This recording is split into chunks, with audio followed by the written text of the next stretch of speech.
Yo, what's going on, guys? Welcome back to the YouTube channel. Today, I got you guys an absolute banger. It's a 4-gate blink defense, the ultimate guide. I've been practicing this now for the last like 2 to 3 weeks. Specific opener, and like what to do, different scenarios. And I've actually had a lot of success with it. It's not easy. I'm gonna start off right now. It's not easy, but I think at the very least, if you copy the setup that I provide and maybe even the opener, if you've been getting 4K blinked a lot, this could be the build for you. So, fired up here. I played against a Chinese Protoss. I believe he's a Chinese Protoss named Lemon. 6K on NA. He's very good. And I've been testing out this Reaper Fast Expand opener, which is a Reaper. I got it from Clem, by the way. This idea is not made by me. I got this idea from watching Clem play. It's a Reaper Fast Expand opener with Reaper Hellion, 1 Whittle Mine, and a Medevac, and then a Raven. And basically, you get a faster tank, and you get a pretty clean defense. So I'll show you guys what I mean by that. So try to do a cheeky eBay block. So my timings will be a little bit off in this game, but I'll provide a couple of replays in the description below of games where I've done this opener and defended 4K blink. There are some crazy scenarios that happen, but you can more or less get a general idea of what to do. So the first thing I'm going to stress here is the scouting. Okay, so the scouting is a big thing. How do we scout 4K blink? There's a couple of ways to do it. The reason why the Hellion here is really nice is because you get some extra scouting, which I'll elaborate on a little bit later. But you're basically looking for a couple of things, right? You're looking for the actual gateway numbers. So you're trying to scout 4 gateways, right? Obviously, 4 gateways equals 4K blink. We can all do the math there. The other thing is going to be robo timing. Very fast robo. Gives you a lot of cell right observers trained to a prism. We know 4K blink hits at 530. So if you're wondering, my opponent doesn't have a third yet, and I'm looking around, maybe there's a prism going across the map, maybe some stalkers going across the map. 530, they should be outside your base, which means 515 or so, 510, they're going across the map. If you have a marine in the middle of the map, you can catch that. So there's different ways you can scout this out, which I'm going to explain further, obviously. First things first, my Reaper is going to come in here, and I'm just scouting. Okay, that's all I'm doing. Ancient System is a really good map for Reapers. This wasn't walled off all the way, so I was able to just kind of skirt around there. And obviously, this is really early in the game for me to send my Reaper straight into his mineral line. I'm not going to see anything, right? I just got the Twilight Council, and it's pretty far along, so I know that he put this down right away. But 2 Adepts, Twilight Council, I'm not seeing much. However, that's one big sign. 2 Adepts in a Twilight Council can be assigned 2 things, 4K blink or DT drop. Okay. The reason why, that's just cheaper on gas, which means if you're saving gas early on by not building a stalker, you can build a faster Twilight, a faster Robo, a faster Blink, whatever it is. You're saving, I believe, 25 gas there. This is a pretty big deal. So 2 Adepts is the first clue. That's the first thing we're going to mark here. 2 Adepts is the first clue here. Obviously, I see that. So now, I'm kind of gauging what my opponent's doing here. As you can see, this is a Reaper Fast Expand opener. So Reaper, 1 Marine, or I went 2 Marines here in this case because I wanted to protect my base from SCV. So, from an Adept. This is actually also a nice pro tip here. If you scout Cybercore first, or maybe your opponent is somebody who sends their first unit across the map, you can go 2 Marines and then a Reactor. So Reaper, 2 Marines and then a Reactor. And in this scenario here, you'll have 2 Marines, maybe plus some SCVs, and you could kill this Adept if worse came to worse and they were able to get there before your command center's done. Okay, so that's the tip there. Now, here, like I said, 1 Hellion, Starport, Marines. I'm going to go for one of mine drop here, like I mentioned still. Build a Hellion now. Reaper gets a scout. I see a couple of things. First, Blink is being chronoed, and that's it. No other unit from the gateway. This is important, because that means he has... Obviously, we know, if we're looking at the gas here, my opponent has no gas. The reason why he has no gas is because he just started Blink, and he just built a Robo at the same time, right? That's very gas heavy. No units are being built here yet. So we know he's low on gas. So the fact that I haven't seen any other unit besides that, to me, is hinting that the gas is being used in something else. That is Blink, Robo here. And now we're going to drop another gateway. You see how all this is happening? There is no way this person can afford a stalker right now without delaying something, right? Because they're still probing behind this, and they're going to be dumping Chronos into that Twilight Council. Right now, he can't afford anything. He can't even afford to build a stalker from here because you got to add the first next 2 gateways. This is also the same for DT drop, okay? So with DT drop, because it's so expensive, that's why you see the 2 Adept opener first. And they'll try their best to deny your scouting, But in this case here, I killed one adept, right? So there's only one left here, and it's going to be easier for me to scout because on this kind of map, like Ancient Cistern, he has to cover this place with the Reaper, but also has to consider this as well. Back at home, what am I drop? Or mine's going to come out here. I'm immediately going to start a tech lab. I'm going to give a suggestion here with the building placement. And in general, try to build your buildings kind of like this. If you can help it, you can kind of also do like an angle here, for example, and you can put the tank right here. This just lowers the amount of surface area right on this side. It keeps it on this side. You know, of course, the problem with these maps, the domains are really big, so there's a lot of surface area to blink on. You'll see in this game, he'll try to like go back here, for example. Same thing over here. So while you're doing this kind of stuff, try to get into the habit, especially on basically every map besides Babylon is 4K blinkable. Maybe Altitude, not as much, but try to build your buildings kind of either making a wall off like this or maybe diagonally as well. Try to make a wall to protect your tanks. You really want to make sure your opponent has to blink over the wall to kill your tank. You don't want the tank too close to the wall because they can walk up to the wall, snipe your tank, and then leave. So there's a lot of things going on there. If you kind of build your stuff at an angle here, the add-ons, they're kind of sticking out, and they create a bit of a wall off so that it's harder for all the stalkers to be in a single file line to one-shot the tank. I know that's a lot of info. You'll see what I'm talking about in the replays that I put, but we'll elaborate some more on tank placement later on. But I wanted to make sure to emphasize the importance of your building placement here because it makes your life way easier defending this, okay? And obviously building placement is important, and it's going to start right now while you're doing the scouting. Okay, back on the other side here, what I'm going to do, I've seen no third here. I'm going to dive to Hellion down here. I see no gases, no other unit. I decided to split up my Reaper Hellion, right? I have two scouting methods now. I have a Reaper and a Hellion. I can absolutely scout this. In this case, I get very lucky, and I scout this pretty fast here. So I see a gateway here. I'm killing some pros with my Hellion. I believe at this point, I haven't seen the gateways yet. Right, two stalkers get warped in there. I'm shooting this pylon. I get out. But if I had scouted actually a little bit farther in, I would have actually seen the next two gateways. But I do know there's no gas here. And here, in a standard opener, this is around the time Protoss will take a third. Okay, sometimes a little bit earlier, sometimes a little bit later, but more or less it's around this time. Okay, if you're worried about going back into the main and not being able to scout, you could use the Reaper or the Hellion to check the third. Okay, check the third base. If you don't see a third base and it's closing in on 445, I would really start to think about potential 4K blink or a Dark Shrine opener. In that case, we'll talk about the defense here shortly. I'll send my mine drop. I'm kind of building this wall like this, right? And now the stalkers are moving out. An important thing to note here is the stalkers are moving across the map very quickly. Oftentimes, especially if you're playing a Widow Mine opener, the Protoss will actually wait for you to do the mine drop before moving the stalkers across the map. This way they can actually snipe it and then proceed to attack, right? Because right now, there's no stalkers in his base. That means that I can send the Widow Mine drop in really easily, and I don't have to worry about losing the medevac, correct? That's what's going to happen here. Here I send the medevac in. Right here, I see the extra gateways. I didn't see a third here. Things are clicking in my head now, and the 4 gate blink is about to hit. Okay, it's 5:06 now. The warp prism's across the map. But here I delayed some mining. We get a one stalker warp, and he actually cancels it, and he decides to go in. This is important, guys. Basically, as I mentioned, this build is very tight on money. The lost mining time here from the mine drop actually prevented him from being able to warp in more stalkers. Usually, they're going to do one more warp in of stalkers there, and they're going to hit closer to 5:30, right? Which is the timing that I was talking about. In this case here, now that I know that it's 4 gate blink, I want to build two bunkers in the front like this. If you're not building your bunker here already, I would highly recommend doing that and kind of making a wall like this. It makes it way easier to defend 4 gate blink because it keeps everything closer to this side, which means you don't have to wall here and then have to bounce from here all the way to your main base, right? That's so far away. That's way too much distance.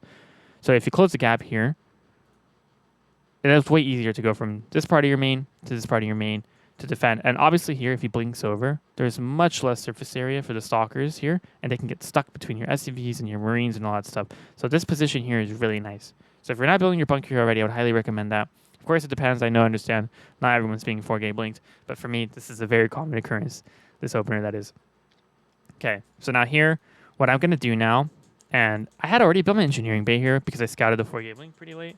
But if you scout the 4 gate blink in time, what you can actually do is build an engineering bay here to kind of block this. And in general, in any map here, where they can walk around behind your main mineral like this, if you scout the 4K blink ahead of time, you can actually build the eBay here. Again, I understand that it leaves the eBay susceptible to being killed, but it makes a wall off, again, so that they can't kill as many SCVs, and they really have to fight here, which is what you want, right? You want them to have to fight over here. You know, at worst, especially with the spawns, my add-ons can get sniped, but you want to limit the amount of blinking potential Protoss has. Okay, so obviously I've scouted this late. It just clicked in my head late. This is a game that I was streaming, so you know, in a different game, I might have noticed that the third wasn't being built a little bit earlier, and I might have been a little bit more prepared.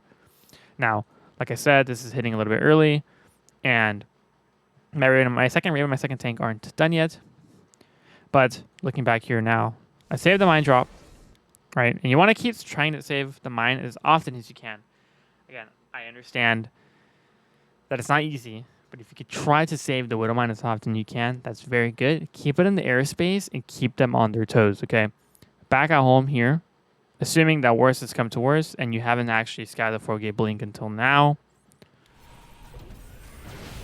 keep your Marines together as much as you can and really try to keep those tanks alive. Here, I'm waiting as much as I can. First, I'm going to pull my workers to buffer, okay?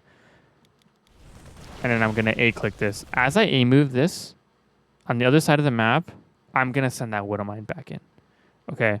This is going to have to pull your enemies from, you know, on two fronts, right? So here, obviously, he's going to be able to kite my SCVs, but I got army pushing in forward, and he has to keep kiting and then try to siege the prism to warp in with stalkers. Again, because of the earlier mine drop and his decision to attack really fast, that means he doesn't have a warp in. Of course, if you stayed at home to defend the mine drop and then go across the map, I would have a second tank already by the time he's in my main, if that makes sense. So in this case, although he hit earlier before I had a second tank, he doesn't have as many stalkers, and I'm not going to lose that much here. My Marines and my tanks can fight this because he's missing a warp in, right? So this is why this makes sense. But as soon as they come blink in like this, and you get the army together and then a move in, you can send that mine drop in, and chances are they're going to lose something on two fronts. You're trying to make the game as weird as possible. This is a really common misconception that people have about defending 4K blink.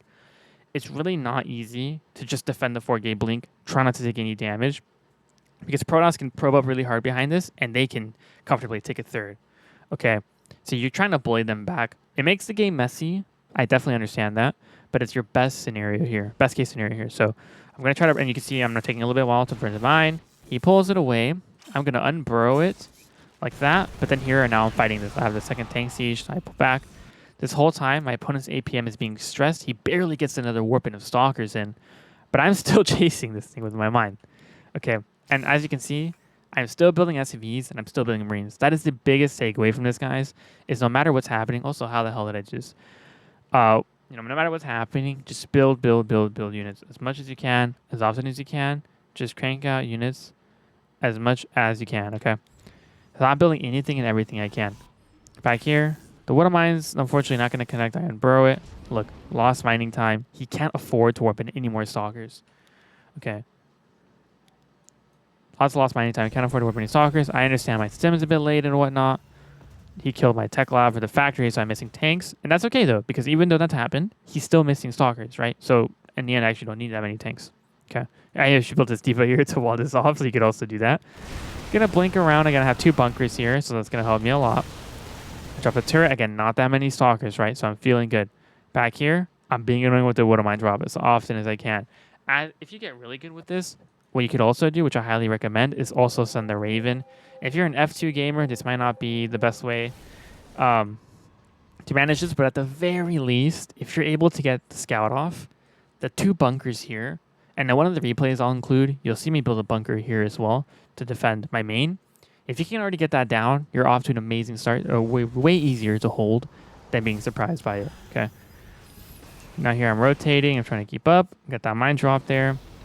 And then now the prism happens. This is the next step.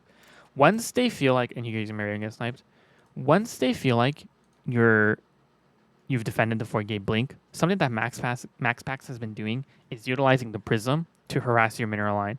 Okay, so they're going to harass your mineral line as often as possible with the prism and the stalkers, right?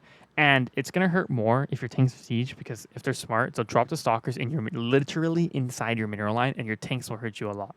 So as soon as you hold the 4-gate blink, still try to keep your stuff split up, because the prism might come. Okay. And you can see here, I've split out my units. I even built a missile turret in the corner of my main. I'm trying my best to hold on here.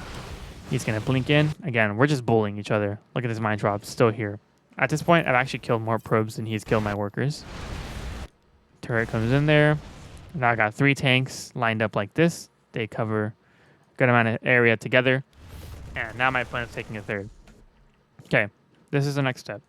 If you're able to do this at least be annoying with the mine. Actually, scratch that. In general, 4K blink delays a lot of tech. Okay, because they're going to be busy microing the stalkers. You know, especially if you're keeping them busy on the side of the map as well, like how Clem does it, then it's even more annoying. But if they're having trouble killing a lot of your stuff, and in general, it delays a lot of tech. Charge, for example, hasn't been started yet. There's no Robo Bay. You just dropped a Forge. Again, in the replays that I include in the description, you will see this scenario literally in every single game. My opponent's tech is insanely delayed, okay? When your tech is insanely delayed like this, if you're able to get that stim in combat, about 7:30, you can hit a nice timing as soon as you hold. In this case, I killed the Prism. I'm feeling really good. I got 2 medevacs out. I'm going across the map. I am wasting no time. This is really important. If you don't waste time like here, and you just go across the map, you can hit before a lot of the tech is finished. Right? He can only build stalkers. And he's kiting me, by the way. Like, I have stim, but my Marines don't have combat shields, so he's going to kill some Marines here. I'm going to try my best to micro. They started up an Immortal. They're going to try to hang on while they take a third. As you can see, building 4 stalkers at a time with no third, and also trying to build an Immortal while build probes, it's not possible. So he's got no money after that warp in. You see that? No money. It'd be insanely hard to build anything now. And back at home, I'm just going to macro up. I'm going to take a third, and I'm going to do this push. Okay, so as soon as I hold here, I'm going to do this push. Obviously, I'm scanning. I'm still like checking to see if I can still push and whatnot. But this is... I know that I can take this straight. I have +1, right? Or damn, I don't have +1. Hello, I suck. I could have +1 here if I learn how to macro. So if you get that eBay at the right time, 425, start +1, you'll have +1 at this point, and you'll crush it. And there you go. And the replays that I include, you're going to see the exact same scenario multiple times. If you're able to do the multitasking, even to a certain degree, I highly recommend doing it. If you really can't, and you decide, Migs, I can't fucking do this multitasking, dude, what do I do then? Otherwise, your guide sucks. And if that's the case, what you're going to want to do, besides get good at the game, is to do the bunker thing. If you scout the 4-gate blink, hitting, right, by knowing no third, scouting the actual 4 gateways with your Hellion Reaper, right, seeing that the unit count we talked about, right, only 2 adepts, now 2 stalkers, or you see the stalkers move across the map at 5 minutes here. In this case, my opponent did it earlier, which is possible. Double bunker. You can bunker the main. 1 tank here, 1 tank here, and wall with your buildings. Wall with your buildings as much as you can. Make a wall with your buildings. At this point, honestly, it's pretty much a good habit to have and a requirement. Basically, any map besides Babylon, it's 4-gate blinkable. So if you get used to building your units like this, your buildings like this, it's beautiful. Okay, you can have an easy time defending it, or easier time defending it. Sorry. And you can leave like little spaces if you want for units to go through, but that's pretty much it. Okay, so let me know if this guide is helpful for you guys. Like I said, I included a couple of replays in the description. The games are honestly crazy, but I do the exact same opener. 1 Reaper, 1 Hellion, 1 Widowmine, Raven, double bunker. I do the scouting. This has been working for me. And one of the games, or maybe 2 of the games, I think you'll see me SCV pull. That's also a really good option, even if you've taken damage from it, because like I said, in every game that you see, the tech has just been insanely delayed from the toss side, so the timings can still work despite losing a lot of workers. So if you're getting 4-gate blinked a lot, let me know how this works for you guys. And yeah, I'm actually really excited about this video. I think it's going to be super helpful. And just let me know how it goes, guys. I'll see you guys in the next video.